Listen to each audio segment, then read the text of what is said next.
Copy SSC English second paper এই বইটি থেকে কমপ্লিটিং সেন্টেন্স পড়া হচ্ছে, তো 139-এর 5টি প্রশ্ন সমাধান করতে হবে। এ নাম্বারে বলছে যে a man who dash catches at a straw, তাহলে a man who is drowning catches at a straw, অর্থাৎ যে ডুবে যাচ্ছে সে খড়কুটো ধরেও বাঁচতে চায়, অর্থাৎ প্রাণপণ চেষ্টা করা। এই ফ্রেজ ইডিয়মটার এরকম যে man who is drowning catches at a straw. B নাম্বারে বলছে হি আস্কড মি, সে আমাকে বলেছিল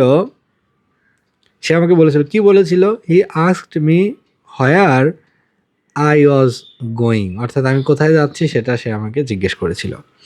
সি নাম্বারে বলছে that he is honest is known to all, সে যে সৎ এটা সবাই জানে।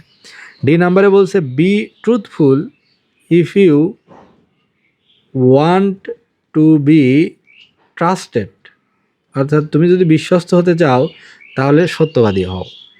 ই নাম্বারে বলছে হি প্রিটেন্ডেড অ্যাজ ইফ, সে এমন একটা ভান করলো যে হি হ্যাড নোন এভরিথিং, এটা হ্যাড নোন দিয়েই হবে, কারণ হ্যাডের পরে V3 হবে, কারণ এই যে অ্যাজ ইফের আগের ক্লজ পাস্ট ইনডিফিনিটে আছে। হি প্রিটেন্ডেড এটা যদি পাস্ট ইনডিফিনিটে থাকে অ্যাজ ইফের আগে, তাহলে পরে যে ক্লজটা বসবে সেটা যেটাই বসুক সেটা সবসময় পাস্ট পারফেক্টে বসবে।